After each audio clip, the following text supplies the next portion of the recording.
iyada oo la jeclaa laguna tilmaami jiray astaamo wanaagsan sida cadaalad, runsheeg, cafin iyo dhexdhexaadinta ciddii ismaandhaafta, ayaa uu maalin keliya ku dhawaaqay isaga oo cod dheer adeegsanaya tolkii Quraysheedow. Kadib waxa uu u sheegay, ka digtoonaada naar, una rucleeya raadcaynta janno. intaas wixii ka dambeeyey waxaa bilaabmatay colaadin iyo islaam nacayb hor leh oo ay mushrikiintii Quraysheed isku dayeen in ay eedaadiyaan rasuulka iyo saxaabadiisaba. haddaba mudane daawade, muuqaalkan waxa aynu ku soo bandhigi doonaa heerarkii iyo darajooyinkii kala dambeeyey ee loo maray hagardaamaynta suubanihii Rabbi soo igmaday iyo sidii uu ugu dhabar adeegay xanuunka ba'an ee ka soo gaadhay fidinta baaqa islaamka bilow ilaa dhammaad. halkani waa madasha fidisa khayrka ee Maantuusiye. muuqaalkanina waa deris cusub oo u baahan dayma arag xeel dheer iyo dubaaqaaga oo soo jeeda ee daawasho wacan.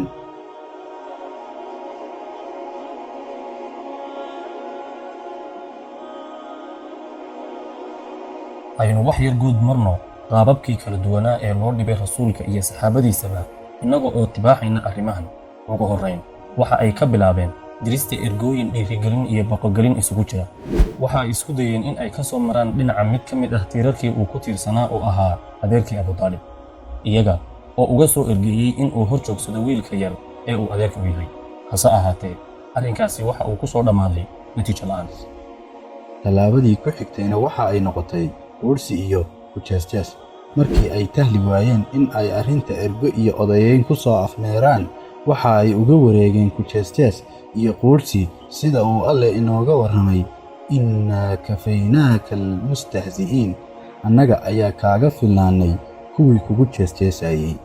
waxa ay ka faafiyeen tuhunno been abuur ah sida uu Rabbi koreeye ku tilmaamayo aayadda qur'aanka ah, wa in yakaadu aladiina kafaruu layusliquunaka biabsaarihim lammaa samicuu adikra wayaquuluuna innahu lamajnuun.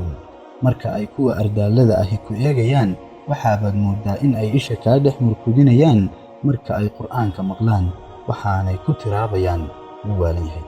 waxa ay shoobareeyeen farriintii uu gudanayey qur'aankana waxa ay ku tilmaameen khuraafaad uu dadyowgii hore ka soo bowsaday. wa qaaluu asaadiiru alawwaliina iktatabahaa fahiya tumlaa calayhi bukratan wa asiilaa.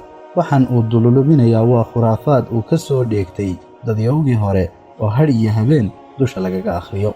dhammaan iskudayadii ay u mareen joojinta baaqi islaamku waa ay socon waayeen.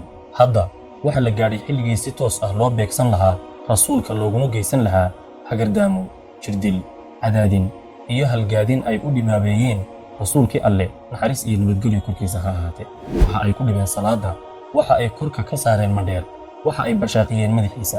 haddana waxaas oo dhan waxa uu ugu adkaystay si uu uga rumeeyo farriinta Rabbi u soo igmaday.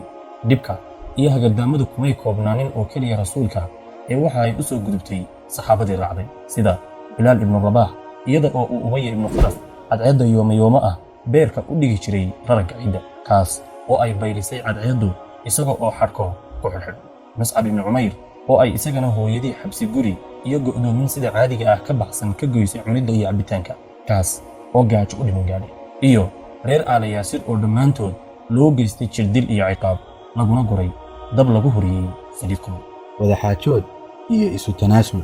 intaas kuma aanay dhammaanne markii ay isa soo tareen saxaabadii soo islaamaysay, ayna timi in waxoogay uu rasuulku hadda helay cid iyagii ka mid ah oo isaga raacday. taasina ay hoos u dhigtay ku dhiirashadii ay ku dhiiranayeen dhibaataynta saxaabada. waxa ay isku dayeen in ay wadahadal iyo gorgortan la yeeshaan. waxa ay rasuulka u soo bandhigeen madaxnimo, cuud iyo guur, mansab iyo maal, iyo in ay ku kaltamaan labadooda dhinac, caabudidda Allaha xaqa ah iyo qutubyada ay quweeyaan mushrikiintii reer Quraysheed. iskudaygii halista badnaa ee ahaa dilka iyo khaarijinta rasuulka.